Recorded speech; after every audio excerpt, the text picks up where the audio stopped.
오늘 같이 보실 하나님 말씀 사무엘상 3장입니다. 11절에서 18절까지 사무엘상 3장 11절에서 18절까지 말씀 같이 묵상하겠습니다.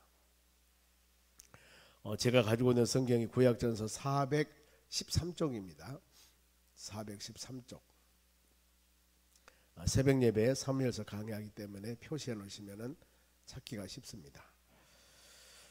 11절 제가 읽겠습니다. 교독합니다.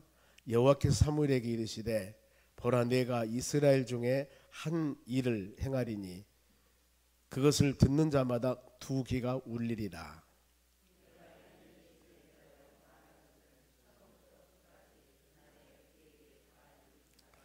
내가 그의 집을 영원토록 심판하겠다고 그에게 말한 것은 그가 아는 죄악 때문이니 이는 그가 자기의 아들들이 저주를 자청하되 금하지 아니하였음이니라.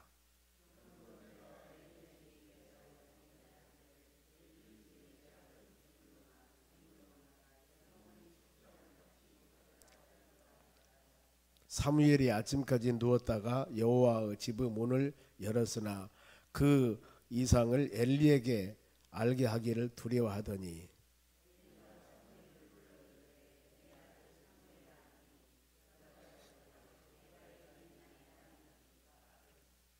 이르되 너에게 무엇을 말씀하였느냐 청하노니 내게 숨기지 말라. 너에게 말씀하신 모든 것을 하나라도 숨기면 하나님이 너에게 벌을 내리시고 또 내리시기를 원하노라 하는지라. 사무엘이 그에게 조금도 숨기지 아니하니 그가 이르되 이는 여호와이시니 선하신 대로 하실 것이니라 하니라. 아멘. 옆 사람에게 인사합시다. 오늘도 승리합시다. 좋은 하루 되시기 바랍니다. 오늘 하나님의 말씀은 사무엘서상 3장은 이 사무엘의 소명장입니다. 사무엘 소명.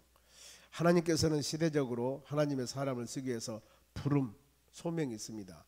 모세도 40년 이 왕궁에서 교육하고 40년 광야 생활을 하고 있는 모세, 80세 모세를 하나님이 부르십니다. 그래서 출애굽 40년 동안 이스라엘 백성 출애굽하는데 하나님의 귀한 사역들을 감당해 나갑니다.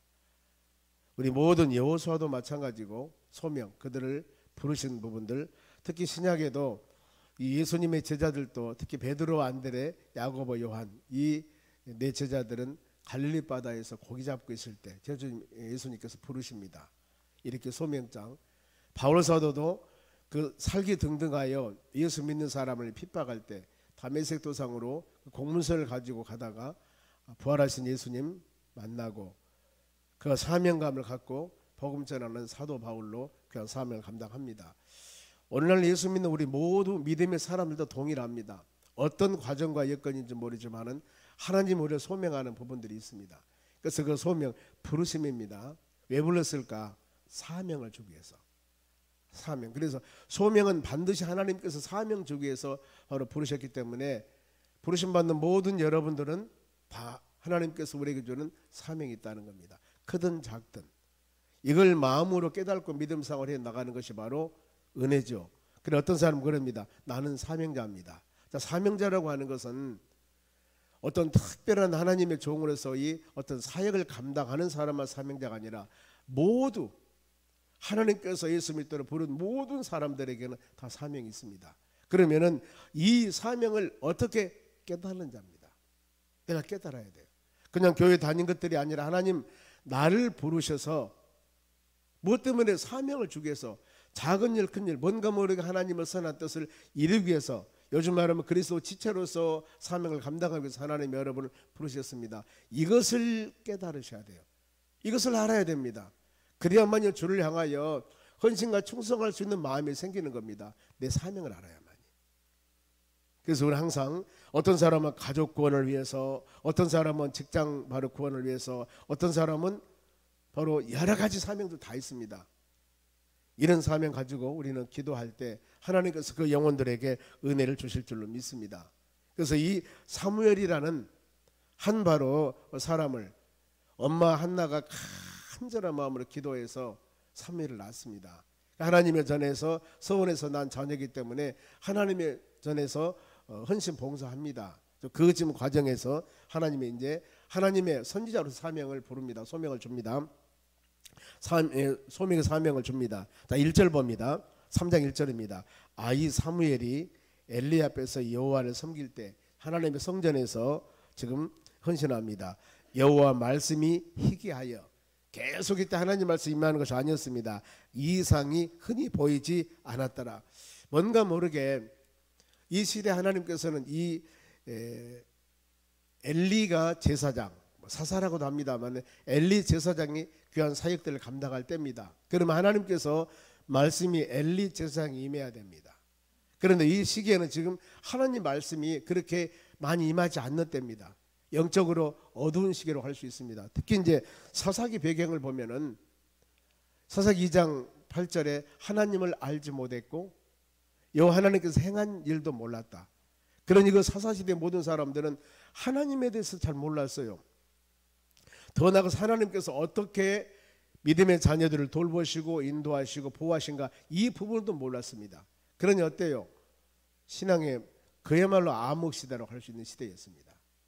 이 시기도 지금 보면은 계속 하나님 말씀이 모세에게 임하셨듯이 여호수아에게 임하셨듯이 그때마다 필요한 말씀을 주어서 지도자로 하여금 하나님 백성들을 지도하고 가르치고 인도하도록 하셔야 하는데 말씀이 희귀하여 이상이 흔히 보이지 않았더라. 이 어두운 시기입니다. 지금 이때 지금 영적인 지도자인 이 엘리가 점점 늙어갑니다. 2절입니다. 엘리의 눈이 점점 어두워 가서 잘 보이지 못하는 그때 그가 자기 처소에 누웠고, 이 시기에 지금 하나님께서 사무엘에게 말씀을 임합니다. 모든 사람이 육신의 몸을 가지고 아무리 많은 운동을 하고 아무리 많은 보약을 먹는다 하더라도 우리 육체는 시대가 되면은 계속 건강할 수는 없습니다. 언젠가는 시대 흐름에 따라 쇠약이 되고, 그리고 히브리서 9장 17절에도 한 번 죽은 것은 사람에게 정한 것이요 그 다음에는 심판이 있다 그랬습니다. 모든 사람들은 이런 과정을 거칩니다. 엘리도 지금 보면은 어떻게 보면 하나님 부르실 때가 멀지 않은 그런 연령대로 세어가고 있습니다. 이때 하나님께서는 이제 한 시대를 세우기 위해서 한나가 소원에서 하나님의 성전에서 자란 이 사무엘을 통해서 하나님의 뜻을 이루기 위한 하나님의 섭리와 하나님의 계획이 쭉 앞으로 이루어지는 겁니다. 하나님께서 이 사무엘을 소명합니다. 3절 봅니다. 하나님의 등불은 아직 꺼지지 아니하였으며, 사무엘은 하나님의 궤 있는 법궤 있는 곳입니다. 여호와의 전 안에 누웠더니, 하나님의 성전에서 계속 기도하면서 하나님의 성전에서 섬기는 사람으로 나시엔에서 자랍니다. 지금 성전에 자랍니다. 이때 하나님께서 음성이 임하기 시작합니다. 4절, 4번의 음성이 하나님께서 임하게 되는데, 첫 번째입니다. 이 4절, 여호와께서 사무엘을 부르시는지라 그가 대답하여 내가 여기 있나다 하니, 하나님께서 부르신 소리가 들립니다. 그래서 이 사무엘은 아직 하나님의 음성을 한 번도 들어보지 못했기 때문에 지금 엘리 제사장이 부른 줄 알고 사무엘아 사무엘아 하니, 우리 제사장이 연세도 많이 들고 눈도 어둡고 그러는데 피로해서 나를 부르시는구나 하고 찾아갑니다. 제사장님이시여, 엘리 저를 뭐 때문에 부르셨습니까? 그랬더니 아니 내가 너 안 불렀다 이러거든요. 두 번째 또 6절에도 여호와께서 다시 사무엘을 부르시는지라 사무엘이 일어나 엘리에게 가서 이르되 당신이 나를 부르셨기에 내가 여기 있나이다. 또 사무엘은 분명히 음성이 들렸습니다. 그래서 엘리 제사장이 갔어요. 근데 엘리 제사장이 내가 너 안 불렀다. 자, 세 번째 8절, 여호와께서 세 번째로 사무엘을 부르시는지라 그가 일어나 엘리에게로 가서 이르되 당신이 나를 부르셨기에 내가 여기 있나이다 하니, 엘리가 여호와께서 이 아이를 부르신 줄 깨닫고 하나님께서 뭐가 임하는구나. 엘리는 제사장이기 때문에 알지 않습니까? 내가 부르지도 않았는데 저 애가 지금 내가 부른 소리를 듣고 나에게 온 거 보니까 하나님이 이때는 계시는 누구에게 임해야 되냐면은 바로 제사장이 임합니다. 엘리에게 임해야 돼요. 그런데 나를 지금 패싱하고 하나님이 나에게 이 말씀을 주시지 않고 저 아이를 부르는구나. 하나님이 지금 저 아이를 쓰려고 하는구나. 이것을 이 엘리는 알게 되죠. 이제 시대가 저 사무엘 시대가 되겠구나 하면서 이 사무엘에게 그렇습니다. 만일에 여호와께서 부르신다면은 주여 내가 여기 있나이다 그렇게 하라 하면서 이 9절입니다. 엘리가 사무엘에게 이르시되 가서 누웠다가 그가 너를 부르시거든 너희가 말하기를 여호와여 말씀하옵소서 주의 종이 듣겠나이다 하라 이렇게 시킵니다. 이랬을 때 이 사무엘이 가서 자기 처소에 누우니라. 이제 하나님, 전에는 엘리가 부른 줄 알고 엘리한테 갔는데 하나님 저에게 말씀하시옵소서 제가 듣겠나이다 이렇게 좀 하라 그 말이에요. 그랬을 때 10절에 마지막 네 번째 말씀이 임합니다. 여호와께서 임하여 서서 전과 같이 사무엘아 사무엘아 부르는지라 사무엘이 이르시되 말씀하옵소서 주의 종이 듣겠나이다 하니, 그래서 본문의 11절부터 제가 읽었습니다마는 여기에 이제 하나님의 직접적으로 음성이 들립니다. 직접적으로 엘리가 하나님의 지금 사무엘이 하나님의 말씀을 좀 듣게 되는 겁니다. 그래서 모든 앞으로 일들은 엘리는 접어놓고 이 아이 사무엘, 잘하는 사무엘 있죠. 사무엘을 통해서 이 앞으로 하나님의 계획을 이루어 나가도록 그 사역들이 이루어지는 겁니다. 사무엘 소명장. 그래서 11절 보면은 여호와께 사무엘에게 이르시되 보라 내가 이스라엘 중에 한 일을 행하리니, 좀 하나님의 계획이에요. 그동안에 1절 말씀 보면은 말씀이 희귀하여 이상이 흔히 보이지 않았더라. 하나님의 말씀이 없었어요 지금 보면은. 그런데 이제 이 사무엘을 통해서 하나님께서 말씀을 임합니다. 그런데 그 말씀이 앞으로 되어질 일들이다. 그러면서 그것을 듣는 자마다, 하나님 말씀을 듣는 자마다 두 귀가 울리리라 그랬습니다. 이건 이 공동 번역에 보면은 바로 가슴을 내려앉으리라, 가슴이 내려앉으리라. 그러니까 어떤 말이냐면 가슴이 주저앉아, 낙심과 좌절, 절망적인 말일 것이다. 그런가 하면은 바로 이 표준 번역에는 귀가 먹먹할 것이다. 얼마나 바로 이 큰 말씀으로 하나님 주시던가. 귀가 멍멍하고 그 바로 하나님 음성을 들을 때 낙심, 가슴이 철렁 내려앉을 것이다. 이런 지금 말씀을 하나님이 지금 주신다 그 말입니다. 그런데 그러면은 왜 이 말씀을 주었을까 그 말입니다.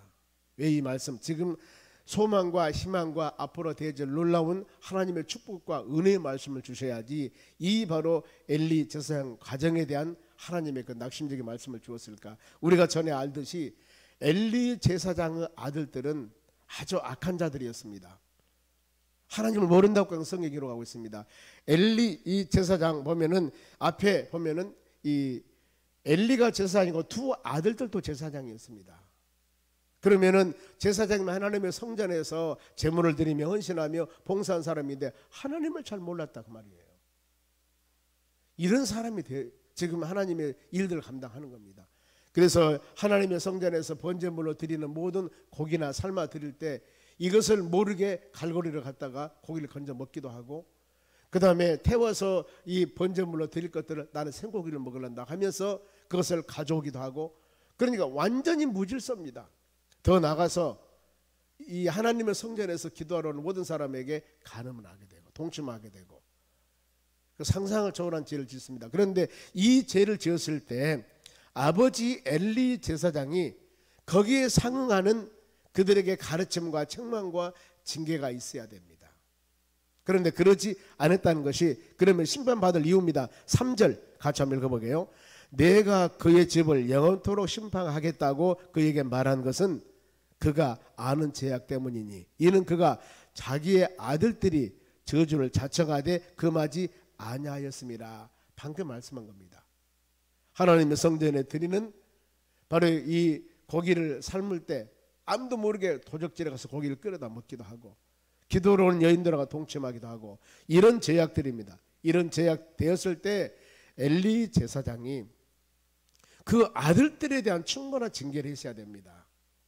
즉 말하면은 제사장 직분을 감당하지 못하도록 제한을 하든가, 아버지로서 하나님이 주신 직분이기 때문에 인간이 마음대로 할 수 없지만은 아버지로서 제약한 그 자녀들에게 충분히 할 수 있는 여러 가지 수단과 방법은 있었을 겁니다. 그런데 아버지가 그들을 안 했다는 겁니다. 여러분, 가정에서도 동일합니다. 교회에서도 동일합니다. 교회에서도 징계라는 수단이 있습니다. 믿음의 자녀들이 아무리 여러 가지 직분을 줬지만 목회자도 동일합니다. 하나님이 직분을 주었지만은 하나님이 주는 직분이 물론 영원하다고만 주장해서는 안 된다 그 말입니다. 그 직분 받은 사람들이 자기 직분에 온전하게 감당하지 못할 때는 치리, 파면, 징계, 수단 여러분이 있습니다. 그 직분을 감당하지 못하도록 공적인 공식상에서 치리를 하는 겁니다. 그 직분을 파면하기도 하는 겁니다. 이런 제도가 있다 그 말입니다. 오늘날에. 그러면은 오늘날에 하나님의 교회에서 직분 받은 사람들이 그 직분을 온전하게 감당하지 못할 때 정직을 하기도 합니다. 파면하기도 합니다. 오늘날 좀 있습니다, 교회에서. 그래서 여러분들이 하나님에게 직분 받았으니까 영원한 직분이라고 절대 생각하지 마세요. 본인의 어떤 하나님의 그 직분에 맞지 아니할 때는 이런 징계가 임하게 되는 것들입니다. 그런데 그런 징계의 수단을 지금 성도들이 잘못하고 믿음의 사람들이 하나님의 자녀로서 온전한 행동을 못하는데 그런데도 불구하고 이런 징계의 수단을 행하지 않았다면 그건 잘못한 거예요. 이 지금 책망입니다. 왜 너희 자녀들이 잘못했을 때 아버지로서 충분히 어떤 요즘 말하면 징계 수단 여러 가지 수단을 통해서 그 일을 못하도록 막았어야 되는데 왜 그대로 놔뒀냐. 이것이 그 가정이 멸망하게 된 책망받게 된 하나 이유 중에 하나입니다. 오늘 이런 말씀 묵상하면서 우리 자신도 동일합니다. 구원받는 믿음의 자녀로서 나에게 귀한 직분과 사명을 주었을 때 하나님 우리가 매일매일 말씀 묵상하면서 구원받는 믿음의 자녀로서 온전한 믿음생활을 해나가는가 이것을 잘 여러분 하나님 말씀 들으면서 우리 신앙을 점검해 보셔야 하는 겁니다. 이랬을 때 이제는 14절 말씀합니다. 너희들이 아무리 그 제약을 속죄하려고 사정해도 안 된다. 제사 안 해준다. 14절 봅니다. 그러므로 내가 엘리의 집에 대하여 맹세하기를 엘리 집의 제약은 제물로나 애물로나 영원히 속죄함 받지 못하리라 하였노라 하셨더라. 하나님 말씀 주신 겁니다. 너희 자식들의 죄에 대해서는 사함받지 못한다. 내가 안 해줄 것이다. 하나님이 정 끊어버려요. 그러니까 어때요? 너희 가정에는 하나님의 징계가 임한다 그 말입니다. 어마어마한 징계가. 그러면서 이제 하나님의 음성을 들읍니다. 누가? 사무엘이 15절 읽습니다. 사무엘이 아침까지 누웠다가 여호와 집의 문을 열었으나 그 이상은 엘리에게 알게 하기를 두려워하더니 이제 이런 엘리 집에 하나님께 철저한 징계가 임한다는 것이 엘리는 몰라요. 누구? 사무엘에게 하나님의 말씀 계시기 임한 겁니다. 이랬을 때 사무엘이 이 상황을 어찌할꼬 지금 어찌할꼬. 그런데 엘리는 뭐예요? 알죠. 엘리는 뭔가 모르게 하나님의 지금 말씀이 저한테 임했는데 그 말씀이 과연 무엇일까? 이것을 알기를 원합니다. 그런데 이것을 지금 전하기가 이 사무엘은 어렵죠. 왜? 이 제사장 엘리 가정에 철저하게 하나님의 징계와 책망이 임하는데 이걸 어떻게 다 말할 수가 있어요? 이랬을 때 엘리는 그것을 알기 때문에 엘리가 욕을 하는 겁니다. 욕은 이 16절에 이것을 한 엘리가 사무엘을 불러 이르되 내 아들 사무엘아 하니 그가 대답하되 내가 여기 있나이다 하니 그가 17절 보세요. 이르시되 너에게 무엇을 말씀하였느냐 청하노니 내게 숨기지 말라. 너희가 말씀하신 모든 것을 하나라도 숨기면 하나님이 너에게 벌을 내리시고 또 내리시기를 원하노라 하는지라. 어떻게 보면은 강한 요구를 하죠. 그래 분명히 내가 하나님 말씀이 임했지 그것 하나도 가감하지 말고 나한테 모든 말씀을 전해주라. 여러분 우리가 복음을 증거할 때 말씀을 증거할 때도 마찬가지입니다. 마태복음 5장 18절에 하나님 말씀은 1.1획도 변함없이 다 이루어진다고 하나님 약속하셨습니다. 그렇기 때문에 계시록 22장에도 보면 18절에 이 하나님의 말씀을 가한다면은 없는 말씀 있는 같이 막 뻥친다면은 재앙이 더할 것이고 만일에 있는 말씀을 싹둑싹둑 잘라버린다면은 하나님의 나라 생명록의 이름을 제해버릴 게 되겠습니다. 어떤 말씀입니까? 모든 성경 말씀은 있는 그대로 증거해라 그 말입니다. 하나님의 성도들이 은혜를 받건 상처를 받건 어려움을 당하건 시험을 당하건 말씀은 말씀으로 올바르게 증거해야 된다 그 말이에요. 이것이 하나님께서 우리에게 주는 귀한 말씀입니다. 얼마 전에 제가 수요 예배를 드렸습니다. 드리고 가면서 어떤 한 성도가 그런 얘기를 해요. 목사님 오늘 저를 위한 말씀이 있습니다. 혹시 나를 위해서 말씀 준비하지 않으셨습니까? 얘기를 하더라고요. 깜짝 놀랐어요. 뭐라고 했겠습니까? 하나님 목회자들이 설교 말씀을 할 때 사람을 보지 않습니다. 사람을 중심으로 하지 않습니다. 내가 이 말씀을 증거할 때 어떤 사람이 은혜를 받고 어떤 상처를 받고 이 마음 가져서는 안 되는 거예요. 우리는 있는 그 말씀을 그대로 증거하면 되는 겁니다. 이 말씀 증거하면 어떤 성도가 상처를 받고 이 말씀 증거하면 어떤 성도가 은혜를 받고, 여러분 이건 올바른 게 아니라 그 말입니다. 특히 바로 주일 성수 부분들이나 11조 생활 부분들이나 이거 계속 말씀하면은 안 하는 사람 마음이 아프죠. 왜 목사님 나 저러는가? 마음이 아프다고 여러분 하나님 말씀에 나온 얘기를 안 하겠습니까? 주일 성수하는 부분들 하나님께 온전히 주께 드리는 거 도적놈이라고 그랬는데 이것을 말하지 그대로 놔두겠냐 그 말이에요. 이것은 목회자가 잘못한 겁니다. 이렇게 말씀 증거하면 안 되는 겁니다. 우리는 본문에 있는 말씀을 그대로 온전하게 가감없이 증거하는 것이 하나님의 종의 사명입니다. 여러분 그렇게 하셔야 돼요. 어떤 성도와 같이 나를 위해 은혜를 받으셨는 모양이죠. 저를 위해 준비했습니까? 저는 절대 그런 부분이 아니었다는 겁니다. 여기서도 있는 그대로 모든 말씀을 나한테 다 알려라 그랬습니다. 이럴 때 18절입니다. 사무엘이 그것을 그에게 자세히 말하고 조금도 숨기지 아니하니 그가 이르되 이는 여호와의 신이 선하신 대로 하실 것이냐 하니라. 엘리는 알죠. 하나님이 어떤 분인가. 왜요? 제사장이기 때문에. 그래 하나님이 하나님의 뜻 가운데 심판할 것이다. 이러면서 이제 사무엘 시대가 열리기 시작합니다. 자 19절 같이 한번 읽겠습니다. 사무엘이 자라매 여호와께서 그와 함께 계셔서 그의 말이 하나도 땅에 떨어지지 않게 하시니, 하나님이 함께 한다는 단어입니다. 우리 신약이나 구약이나 하나님이 세우신 사사시대나 아니면은 이 지금 사무엘 보면은 이제 왕들도 세우고 바로 선지자들도 있습니다.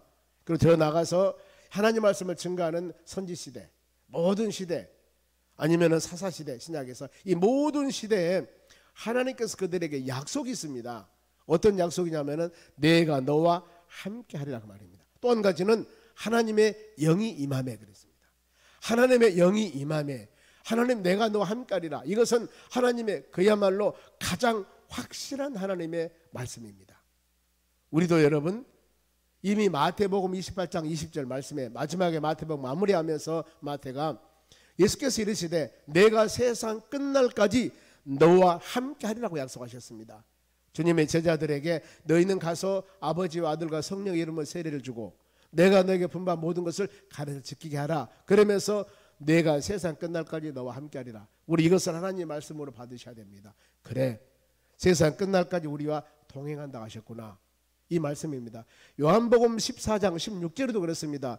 하나님의 보혜사 성령, 하나님 예수님 승천하시고 난 후에 보혜사 성령이 너희들과 영원토록 함께하리라. 떠나지 않는다고 그랬습니다. 우리는 성령의 사람들입니다. 그리고 주님이 여러분과 함께하심을 꼭 믿으시기 바랍니다. 이것을 믿었을 때 우리 신앙은 성장성숙합니다. 우리 신앙은 두려움이 없습니다. 확신 가지게 되는 겁니다. 이 하루도 주님이 여러분과 사무엘과 함께 하신 하나님은 여러분과 함께 하십니다. 이 하루도 힘들고 지치고 어려운 일이나 좋은 일이나 모든 일을 행할 때마다 나와 동행하신 그 하나님 붙잡고 말씀 붙잡고 성령 충만함으로 믿음으로 승리하는 하루가 되시기를 주의 이름으로 축원합니다. 기도하겠습니다. 하나님 감사드립니다. 주신 말씀 마음에 새기며 이 하루도 믿음으로 승리하는 복된 하루가 되기를 원합니다. 우리 신앙 자로나오나 치우치지 않도록 도와주시고 사무엘을 세워서 귀한 하나님의 계획을 이루어 나가시는 주님의 계획같이 오늘날 우리 모든 믿음의 자녀들을 부르셔서 그리스도 지체로서 귀한 사명 감당하기를 원하시는 하나님의 뜻을 우리는 압니다. 이 하루도 예수 그리스도 제자로서 하나님의 자녀로서 귀한 사명 잘 감당할 수 있도록 은혜 주시고 가정, 직장, 사업장, 일터 모든 삶 가운데 하나님의 은혜와 주의 축복이 풍성케 주시옵소서. 이 하루도 주님과 동행하는 능력 있는 하루가 될 수 있도록 성령 하나님께서 권능을 베풀어 주시옵소서. 특별히 6월 한 달 동안 성령의 사람들의 할 일에 대해서 같이 묵상할 때 우리 모든 믿음의 백성들이 하나님 성령의 사람으로서 가는 곳마다 행하는 일들마다 우리 주님을 기뻐하며 우리가 복된 자녀로서 삶이 되기를 간절히 구할 때 응답해 주시고 은혜 내려 주시옵소서. 감사하며 예수님의 이름으로 기도하옵나이다. 아멘.